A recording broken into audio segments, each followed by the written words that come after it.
Vamos a orar, hermanos. Venimos delante de ti, Señor, rogando tu guía, rogando tu dirección una vez más. Y ahora que nuevamente vamos a abrir tu palabra, es nuestro ruego que tu palabra sea sembrada en nuestros corazones. Te rogamos, Señor, que tu Espíritu Santo nos enseñe, nos instruya, nos guíe y nos dé oídos para oír, un corazón entendido. Tú conoces, Señor, los asuntos que tal vez rondan en nuestra cabeza, pero estamos confiados, Señor, de que tu palabra nos regresa a ti vacía. Habla, Señor, a tu pueblo en esta hora. Ayúdanos a comprender y danos un corazón listo, dispuesto. Abre nuestros ojos y nuestro entendimiento. Te lo rogamos esto en el nombre de Jesús. Amén. Vamos a abrir nuestras Biblias, hermanos, en Génesis capítulo 9.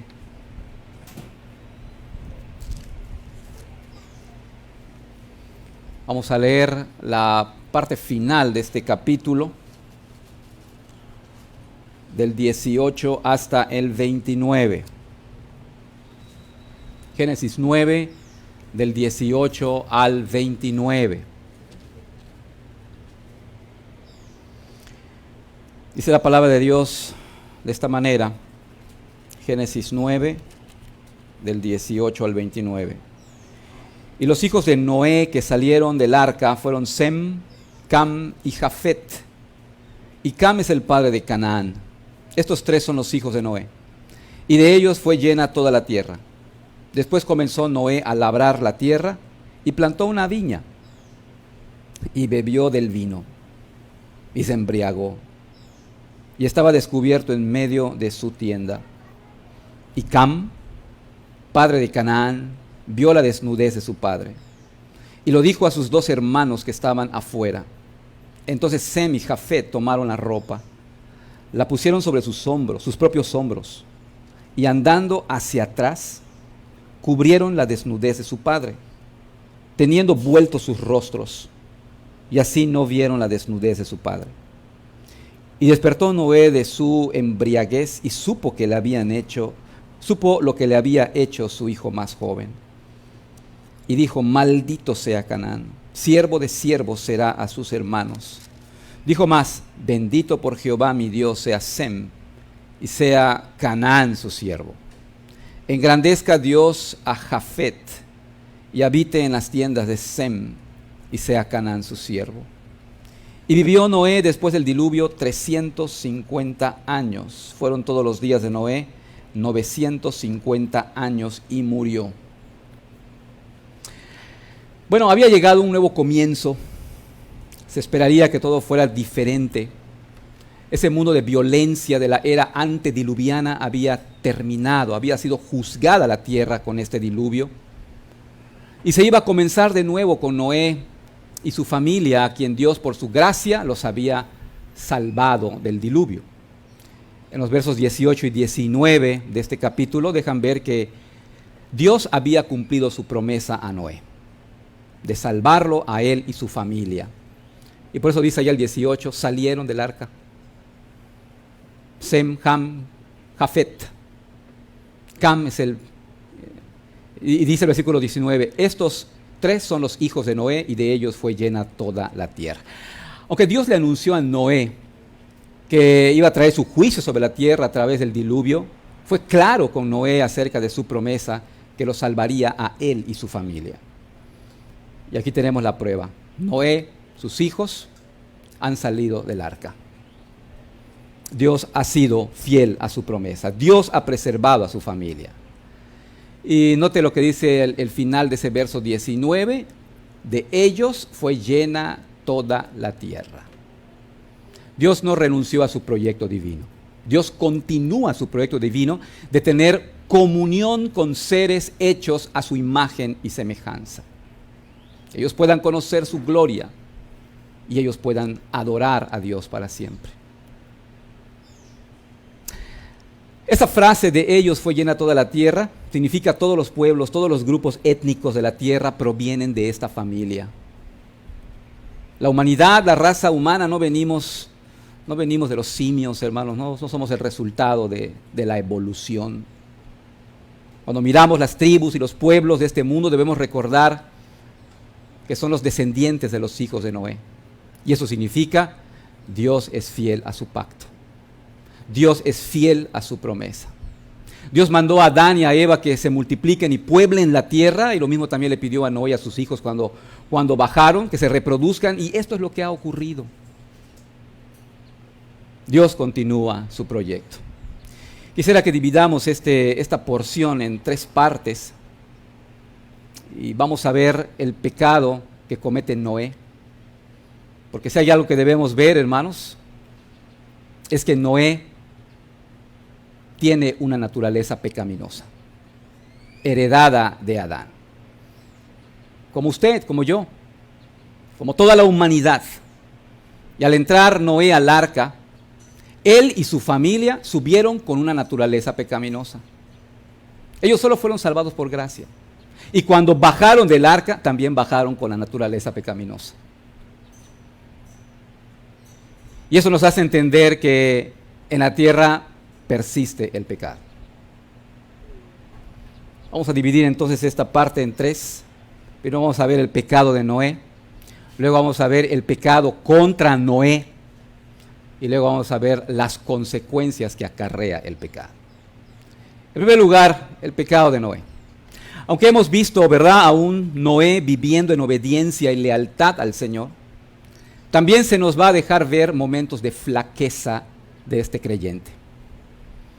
Como dice el verso 20, comenzó Noé a labrar la tierra y plantó una viña.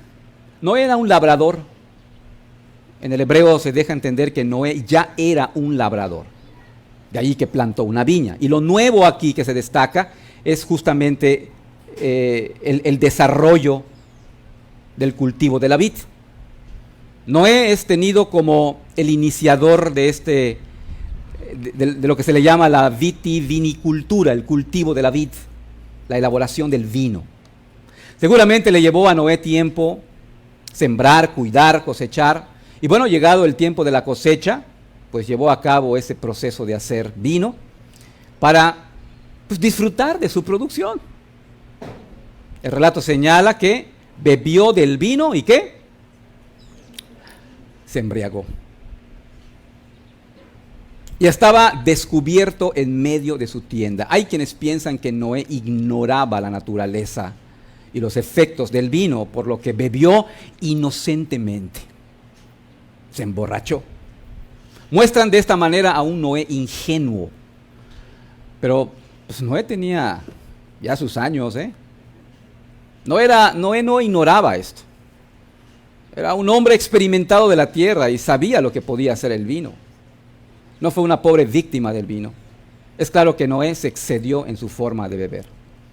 Empezó a beber y no paró, se emborrachó. Su cerebro se vio afectado por los efectos embriagantes del vino y se menciona que terminó desnudo dentro de su tienda. Podría leerse, y se desnudó en medio de su tienda. La embriaguez tiende a la sensualidad. Noé no se controló. El hombre que había hallado gracia ante Dios, había sido rescatado del juicio del diluvio, ahora estaba tirado borracho, durmiendo desnudo en el piso de su tienda. Y aquí una muestra que la embriaguez tiene efectos nocivos. El pecado venció a Noé. Noé, el hombre que había enfrentado el desprecio de la gente, la violencia de la gente antediluviana, y había tenido un testimonio de fe y lealtad a Dios, se relajó, se descuidó. Podemos volvernos tan descuidados en nuestra vida hogareña que renunciamos a las disciplinas espirituales. Me tocó tener un amigo hace ya varios años que él falleció después de años de servir al Señor. Y me acuerdo cuando lo fuimos a ver, ya en los últimos momentos de su vida, él luchó con un pecado que finalmente pudimos ver los efectos de este pecado en su vida. Y recuerdo cuando le pregunté, ¿y qué pasó? O sea, ¿qué pasó? Y él me dijo, dejé de luchar, dejé de pelear contra mi pecado.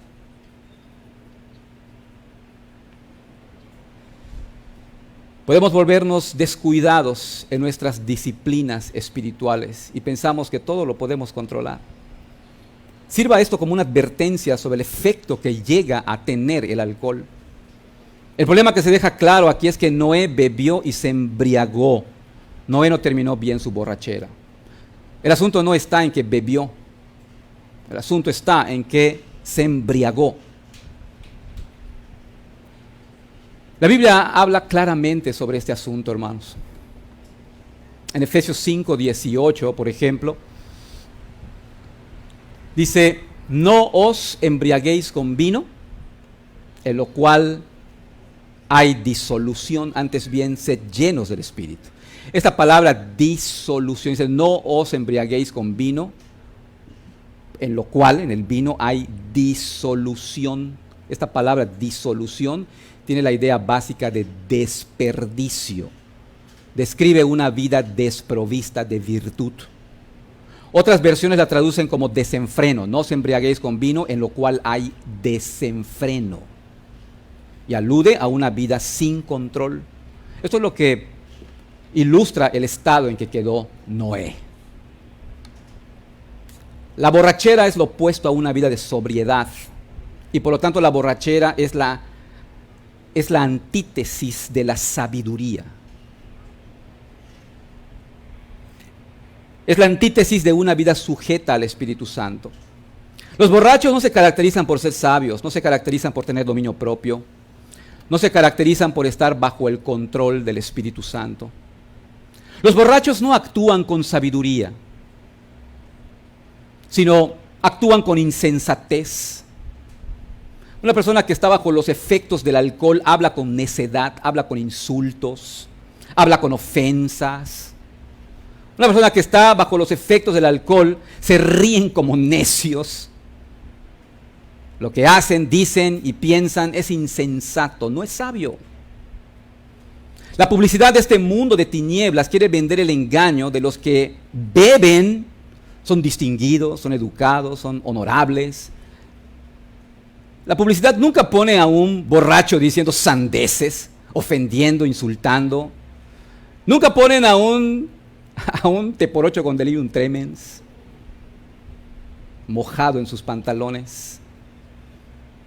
La publicidad de este mundo de tinieblas nunca dice lo que la Biblia enseña. No os embriaguéis con vino, en lo cual hay disolución. En la verdadera vida cristiana no hay cabida para las borracheras. La vida de borracheras no es el estilo de vida de aquel que ha creído en Jesucristo como su Salvador y Señor y que afirma experimentar el nuevo nacimiento por sola gracia. Hermanos, la vida de desenfreno por el alcohol habla en serio cuando se refiere a esto. 1 Corintios 6:10 dice: ni los ladrones, ni los avaros, ni los borrachos, ni los difamadores, ni los estafadores heredarán el reino de Dios. El nuevo nacimiento que se puede experimentar al creer en Cristo Jesús cambia dramáticamente a una persona de dentro hacia afuera y trae nuevos deseos para Dios. Noé cruzó la línea. Tenía libertad de beber vino, pero abusó de esa libertad. Fue demasiado lejos. Bebió vino al grado que se emborrachó y se desnudó en medio de su tienda. Estoy consciente que en el mundo cristiano hay opiniones divididas al respecto. Hay quienes dicen que sí se puede tomar 1 o 2 como la gente, o hasta 3, y hay otros extremos donde dicen no, totalmente es pecado. El asunto aquí que quieres destacar es que Noé abusó de una libertad y se emborrachó. Sí, no es mi intención que nos quedemos en una postura, puesto que aquí hay libertad. Sin embargo, debe quedar claro que las Escrituras advierten de los peligros de esto. Mire qué dice el texto, pasaje de Proverbios. ¿Quién se queja? ¿Quién se duele ¿Quién se ve envuelto en pleitos? ¿Quién sufre? ¿Quién es herido sin razón? ¿Quién anda con los ojos morados? El que pasa tiempo tomando vino. El que anda en busca de bebidas mezcladas. No dejes que te atraiga lo rojo del vino, que no te deslumbre su brillo en la copa. Suavemente se desliza por la garganta, pero al final muerde como serpiente. Causa más dolor que una víbora. Hará que tus ojos vean cosas extrañas. Y que tu corazón diga cosas perversas. Creerás estar dormido en medio del mar o acostado en la punta del palo mayor. Y dirás, estoy herido, pero no me duele. Estoy molido, pero no lo siento. ¿Cuándo voy a despertar para ir por más? Así describe las Escrituras el efecto del alcohol. ¿Ha visto usted alguna publicidad que hable de esto? Bacardi, Johnny Walker, Smirnoff, Captain Morgan, Jack Daniels, Tequila Sauza, Sauza Hornitos, Tequila José Cuervo. Amados hermanos, jóvenes, no sé cuántos de los que estamos aquí consumen alcohol. Ya sea en reuniones con amigos o en fiestas, acostumbran tomar. Tal vez tienen sus botellas de whisky, vodka, tequila, ron en sus casas y cuando se les preguntan, dicen, sí, tomamos, pero lo hacemos con moderación y empiezan a usar pasajes bíblicos para probar esto. No pretendo corroborar si realmente tenemos suficiente dominio propio para beber con moderación, sino presentar un serio llamado de cuidar nuestra manera de conducirnos, de vivir siendo sabios. Y esto abarca, hermanos, el tema de las bebidas alcohólicas.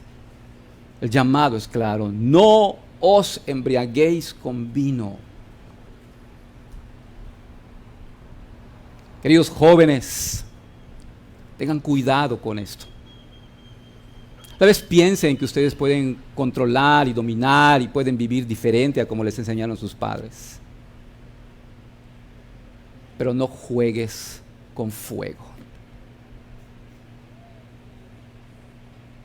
Dios nos ha llamado a vivir cada día en la sobriedad, a estar llenos del Espíritu, no del vino. Noé se embriagó, pero quedó allí. Hay otro asunto que podemos ver en el texto: el pecado contra Noé. Esta borrachera y los efectos que había causado en Noé fue una ocasión para que Cam, su propio hijo, hiciera algo insensato e irreverente. Dice, y Cam, padre de Canaán. Aquí note que el autor está mencionando ya varias veces esta frase a Canaán. ¿Qué tiene que ver Canaán aquí? Si solamente tenía 3 hijos, Sem, Cam y Jafet, los hijos de Noé. Bueno, por algo está aquí. Y dice, y Cam, padre de Canaán, vio la desnudez de su padre y lo dijo a sus 2 hermanos que estaban afuera. El relato nos dice que Noé, por los efectos del alcohol, se había desnudado y se quedó tirado en su propia habitación, en su tienda, su dormitorio. Adentro de su dormitorio, no, que no se quedó afuera. Para que haya ocurrido que Cam viera la desnudez de su padre, tuvo que haber caminado hasta la tienda de su padre y entrar. ¿Pero a qué entró? ¿Qué estaba haciendo allí? No le correspondía entrar, no era su habitación. No sabemos más detalles de esto. Lo que sí se nos dice es que cuando entró vio a su padre desnudo, dormido y ebrio. El verbo que se usa aquí, que vio, significa un ver, pero buscando, hurgando. No se refiere a una visión inofensiva o accidental. Para empezar, Cam no debió de entrar allí. Y si al ver, se dio cuenta cómo estaba su padre, debió hacer algo, debió tomar alguna sábana y taparlo, pero no es lo que hizo. Salió a decirle a sus hermanos para que vieran el estado en que se encontraba su padre. Aquí no parece haber buenas intenciones. Parece haber intenciones de burla, de ridiculización hacia su padre. Hay especulaciones al respecto aquí. ¿Qué fue lo que realmente hizo Cam? Hay quienes argumentan que hubo aquí un tipo de pecado sexual de Cam contra su padre. Debido a que se usa el lenguaje vio la desnudez, y esa frase ver la desnudez se usa en otros pasajes justamente como pecado sexual. Como Levítico 20:17, se puede mirar allá. Piensan algunos que aquí Moisés está siendo discreto, ya que este relato sería leído al pueblo, incluidos niños.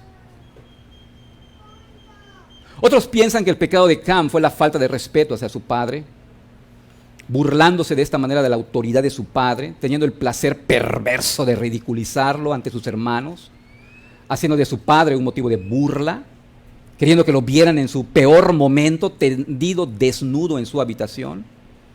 Un acto de bajeza y de total falta de respeto. Cam pecó contra Dios y contra su padre. Deshonró el orden establecido por Dios. El hijo debe honrar a su padre. ¿Qué pudo mover a Cam a hacer semejante bajeza? Hemos de suponer que había tensión en la relación de Noé con su hijo Cam.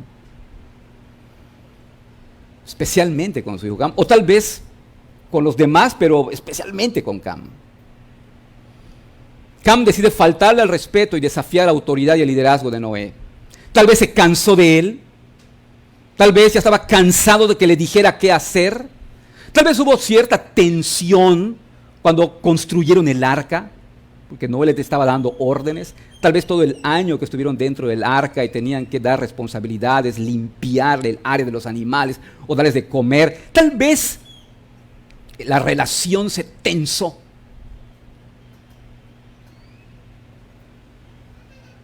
No se dice más de esto. Pero es claro que hay algo mal en la relación de Cam con su padre, que es muy diferente a la relación que se puede ver entre los otros hijos, Sem y Jafet, con su padre Noé. Pero lo que está tratando de hacer Cam aquí, al querer evidenciar y ridiculizar a su padre por el estado en que se encuentra, es dividir la familia. Él está buscando romper la relación de sus hermanos con su padre. Quiere hacer que sus hermanos participen de esta deshonra a su padre. Quiere que también desafíen la autoridad de su padre. Quiere romper la lealtad de sus hermanos hacia su padre. Quiere influir en ellos para que menosprecien la autoridad de su padre. Está intentando atraerlos a un pecado terrible, deshonrar a su padre. Y esto es visto como peor que la borrachera de su padre. Cam probablemente salió de la habitación de Noé, su padre, con una risa burlesca o con carcajadas para irle a contar a sus hermanos. Pero sus dos hermanos no mordieron el anzuelo. Ellos temían a Dios y eran demasiado leales a su padre. Lo amaban. No cayeron en el jueguito de Cam. En el verso 23 leemos: entonces Sem y Jafet tomaron la ropa y la pusieron sobre sus propios hombros, andando hacia atrás.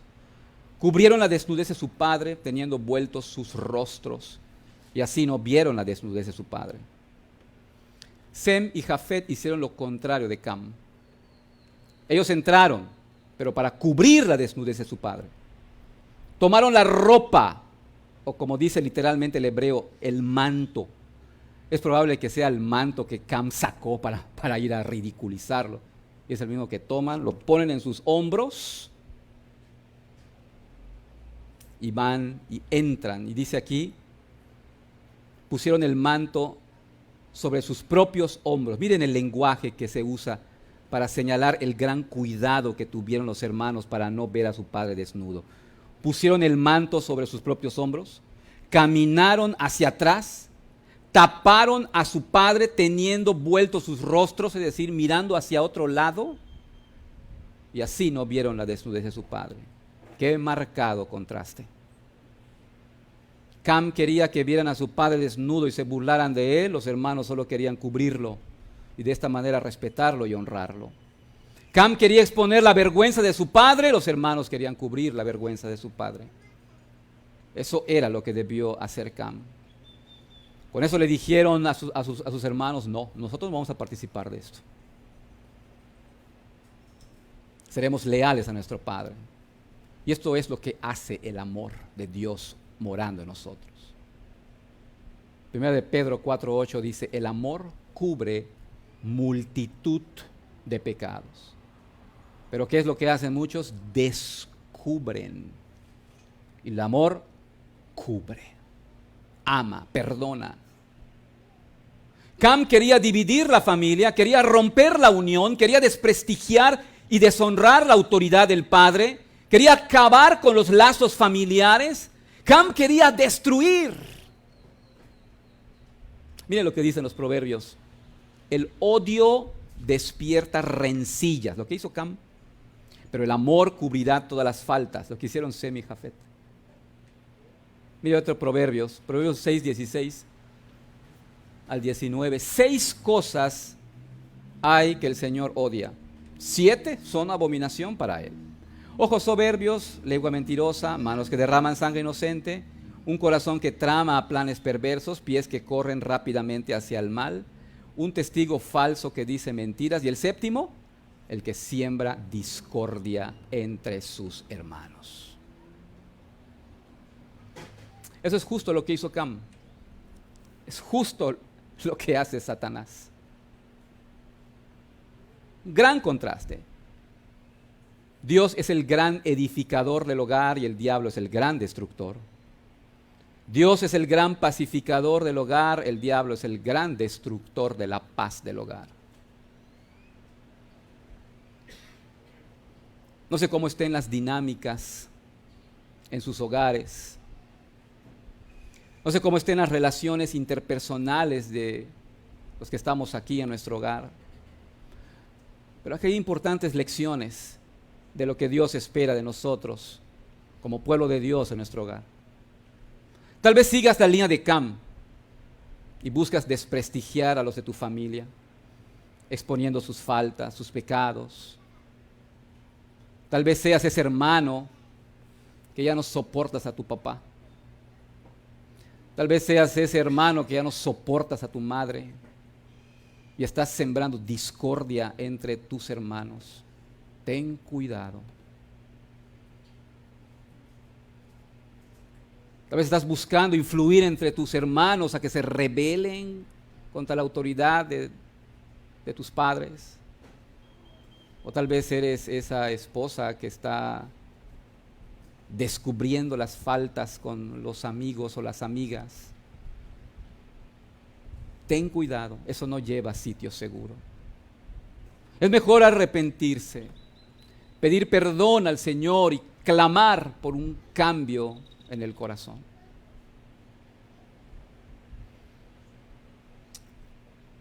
Aquí tenemos un ejemplo sensato y sabio en los hermanos, en estos dos hermanos.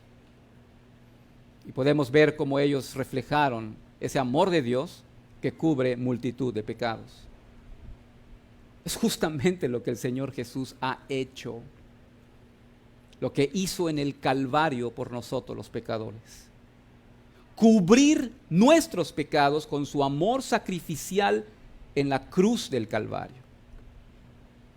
Y de esta manera todos aquellos que hemos podido conocer al Señor a través de Cristo, podemos decir, como dice el Salmo 32:1, bienaventurado aquel cuya transgresión ha sido perdonada y cubierto su pecado.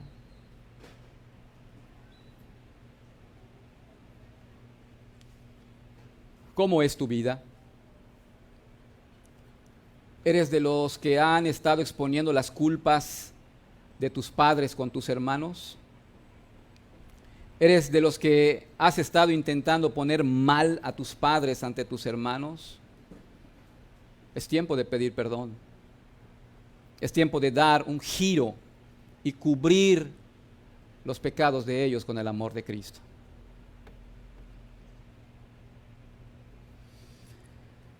Este acto de bajeza, hermanos, no quedó en el olvido. Tuvo consecuencias. Versículo 24.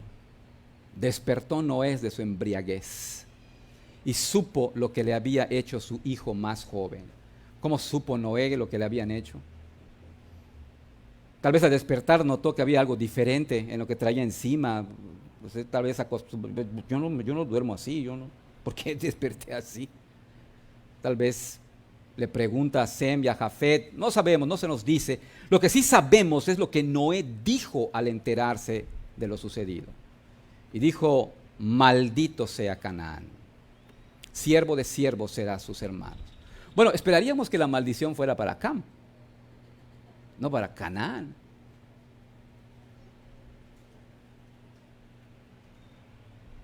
Canaán Cam tuvo 4 hijos y el menor fue Canaán, según Génesis 10:6. Pero ¿por qué cayó sobre Canaán y no sobre Cam? Lo que podemos entender es que esta maldición hacia su hijo conlleva maldición para su propia familia, para la familia de Cam. Cam quiso crear una grieta en su familia.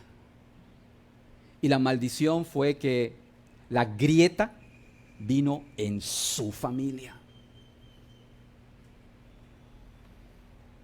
Su propia familia ahora tendría esa ruptura que intentó hacer. Esta maldición de Canaán fue una anticipación de las consecuencias por el pecado que cometería Canaán y sus descendientes. ¿No les suena el nombre cananeos? Los cananeos fueron un pueblo que se caracterizaron por su inmoralidad y su perversidad sexual. Solo tuviera tiempo de leer Levítico, el capítulo 18. Ahí se describe las prácticas inmorales y degeneradas que este pueblo hacía. Los cananeos siguieron la perversidad de Cam, su ancestro. Cuando se habla de la religión de los cananeos, se habla del sacrificio de sus hijos al dios Moloc.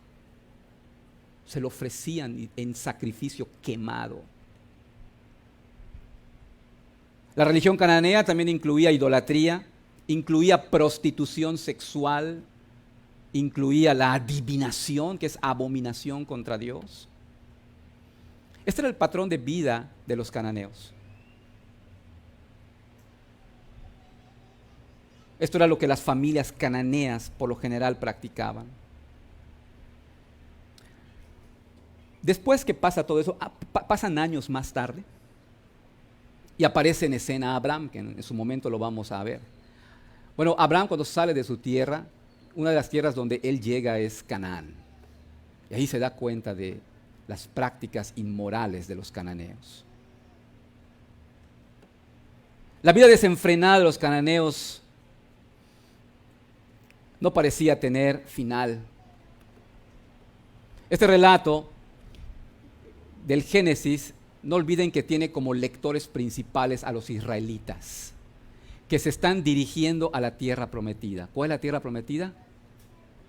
La tierra de Canaán, la tierra que fluye leche y miel. Y Dios había dicho que los tenían que expulsar de allí. Los israelitas tendrían que expulsarlos. Ellos habían salido de Egipto, donde estuvieron 400 años esperando el tiempo de Dios para salir y conquistar la tierra prometida. Pero ¿cuándo iba a ser ese tiempo cuando los israelitas iban a llegar a la tierra prometida? Dios lo había dicho en Génesis 15:16, cuando llegue a su colmo la maldad del amorreo, que son los cananeos. 400 años tuvieron los cananeos para arrepentirse y no se arrepintieron. llegó al colmo su maldad, su perversión, y llegó el tiempo de erradicarlos de allí. Y tal vez son esos textos difíciles que nos toca leer, pero ¿por qué mataban a tanta gente? Como si fueran inocentes. Estaba profetizado, estaba establecido.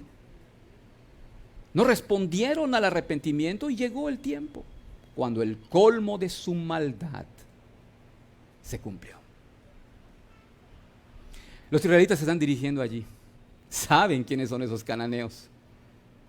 Y esta profecía de Noé años atrás debió de alguna manera traer confianza de que Dios está en control.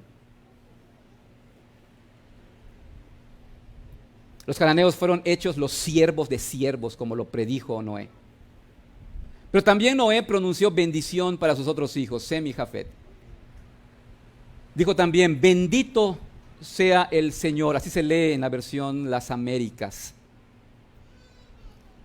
Bendito sea el Señor, el Dios de Sem, sea Canaán su siervo. Notamos que la bendición aquí no es para Sem, es para el Señor, ¿se dan cuenta? Así debe leerse, bendito sea Jehová, el Dios de Sem. Si está diciendo el Dios de Sem, esto significa que Sem tenía o estaba en pacto con Dios. Sem adoraba a Dios. Esa frase nos debe quedar clara. Bendito sea Jehová, el Dios de Sem. Sem tenía comunión con Dios.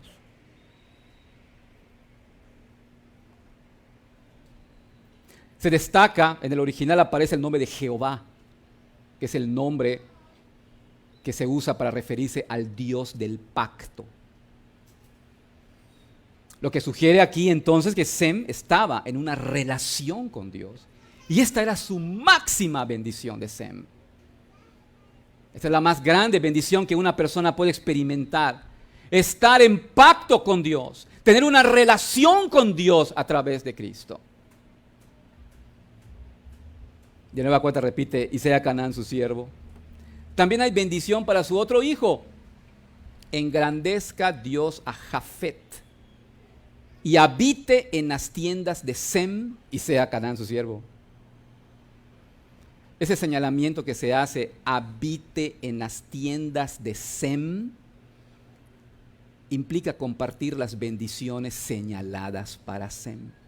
Que también las bendiciones de Sem sean para Jafet. Parece no haber pruebas en el Antiguo Testamento acerca de estos gentiles jafetitas que hayan compartido estas bendiciones de los semitas, de los de Sem. Sin embargo, esta predicción de Noé sí se puede ver en los escritos del Nuevo Testamento. Efesios 3:6 dice, los gentiles son coherederos y miembros del mismo cuerpo y copartícipes de la promesa en Cristo Jesús por medio del Evangelio. Por medio de Cristo, los gentiles, ya sea por la línea de Cam o por la línea de Jafet, porque recuerden, de estos tres se pobló toda la tierra.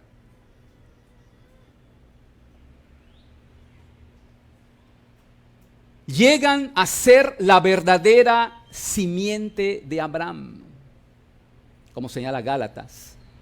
Y si vosotros sois de Cristo, ciertamente el linaje de Abraham sois y herederos según la promesa. El mencionar herederos según la promesa, linaje de Abraham, aquí en el Nuevo Testamento significa ser un creyente, ser un creyente. Ser miembro del pueblo de Dios, ser miembro del pueblo del pacto de Dios. Esa predicción de Noé en Génesis 9:27, la bendición de poder vivir en pacto con Dios para los gentiles, nosotros somos gentiles, se cumplió en Cristo. Es probable que nosotros somos jafetitas. Y solo por medio de Cristo es que podemos ser miembros del pueblo del pacto de Dios. Ese es el Evangelio. La bendición de la salvación de nuestras almas de la condenación del pecado, que solamente puede estar en Cristo. ¿Se dan cuenta? Este evangelio no tiene fronteras. Es accesible a todos los que vengan, ya sea por la línea de Cam, ya sea por la línea de Sem, o ya sea por la línea de Jafet. En Colosenses 3:11 leemos: no hay griego ni judío, circuncisión ni incircuncisión, bárbaro ni escita, siervo ni libre, sino que Cristo es el todo y en todos. En la NTV se lee así: en esta vida nueva no importa si uno es judío o gentil, si está o no circuncidado, si es inculto, incivilizado, esclavo o libre. Cristo es lo único que importa y Él vive en todos nosotros. Este evangelio no es nuevo. Comenzó con la declaración de Dios que le dijo a Adán y a Eva. Fue anunciado por Noé, fue anunciado por Abraham, fue anunciado por Moisés, David, los profetas. Y finalmente esta promesa se cumplió en que el prometido que iba a ser enviado para salvarnos y redimirnos de nuestros pecados, que todavía hace daño en este mundo, podamos ser salvos. Ese es Cristo Jesús.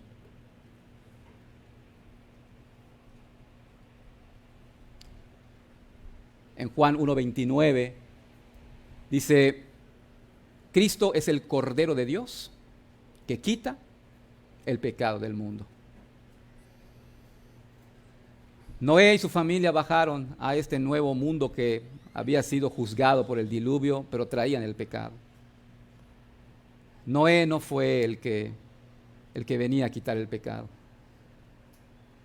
pero sí de alguna manera anunció que iba a venir el que Dios había prometido. El que quita el pecado es Cristo Jesús. Él es el Cordero. Él es el Cordero que quita el pecado del mundo. Lo que tenemos en los últimos versículos de capítulo es una especie de obituario de Noé. Vivió Noé después del diluvio 350 años. Fueron todos los días de Noé, 950 años, y murió. Lo que podemos leer aquí son descripciones similares de las personas que se enlistan en la genealogía de Adán en el capítulo 5 de Génesis. Vivió tantos años y murió. Y si nos damos cuenta, de Génesis 5 a Génesis 9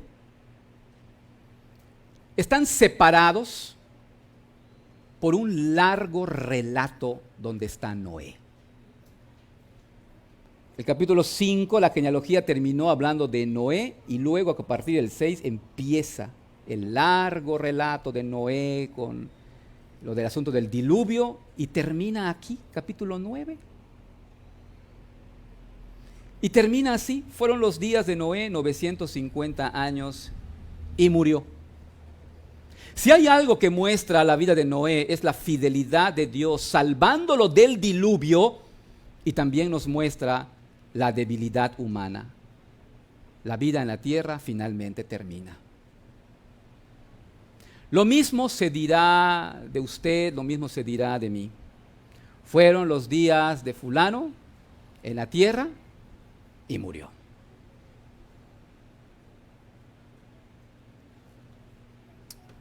Pero las cosas no terminan allí. La Biblia dice: está establecido para todos los hombres que mueran una sola vez, y después de esto el juicio. Está establecido para todos los hombres que mueran una sola vez, y después el encuentro con Dios para rendir cuentas de nuestra vida. ¿Estás listo para ese encuentro?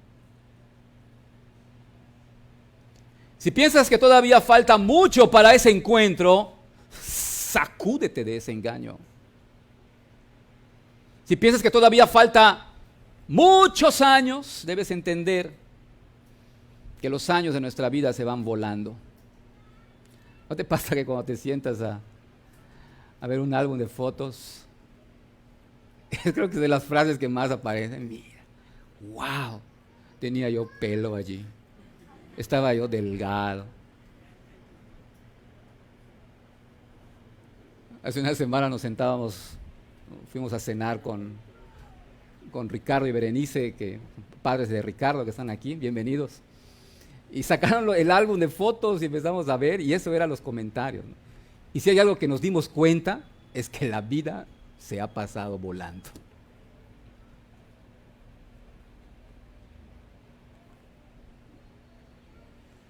Los años de nuestra vida se esfuman rápido.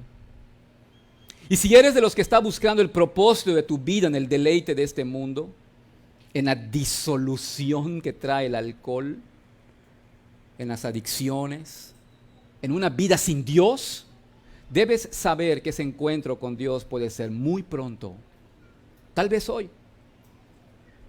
Está establecido para los hombres que mueran una sola vez y después de esto el juicio. Y otra vez la pregunta, ¿estás listo para ese encuentro? Solamente estarás listo si has recibido el perdón de Dios de tus pecados al creer en Cristo como tu Salvador y Señor. Solamente estarás listo si estás en pacto con Dios por medio de Cristo. ¿Es Cristo ya tu Salvador? ¿Has sido cubierto de tu desnudez espiritual con el perdón de Cristo y con sus vestiduras de justicia? Si aún no, busca al Señor ahora que puede ser hallado. Llámale ahora que está cercano. Y como sigue diciendo el texto, deje el impío su camino y vuélvase a Dios, el cual es amplio en perdonar. Solo en Cristo hay esperanza. Sí, Hebreos 9:27 dice, está establecido para todos los hombres que mueran una sola vez y después del juicio, pero el versículo siguiente dice claramente que Cristo fue ofrecido una sola vez para llevar los pecados de muchos y aparecerá por segunda vez sin relación con el pecado para salvar a los que le esperan.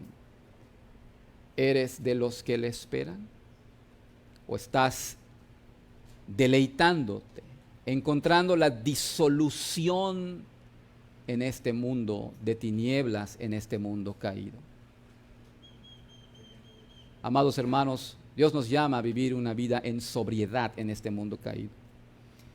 Si estás teniendo problemas con el alcohol, si estás teniendo problemas con las adicciones, si estás teniendo problemas en tus relaciones familiares, si eres de los que están causando discordia en tu hogar y te llamas un creyente, por el bien de tu alma, arrepiéntete, clama al Señor y ruega que traiga a tu corazón nuevos deseos, deseos renovados que den gloria y honra a tu Dios.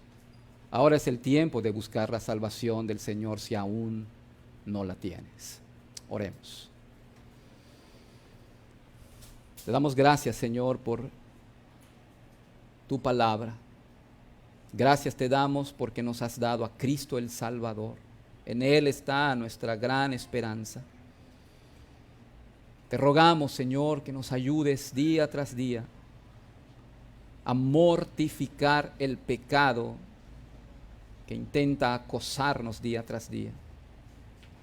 Ayúdanos, Señor, a abrazar tus promesas. Ayúdanos, Señor, a rendirnos al señorío de Cristo día tras día.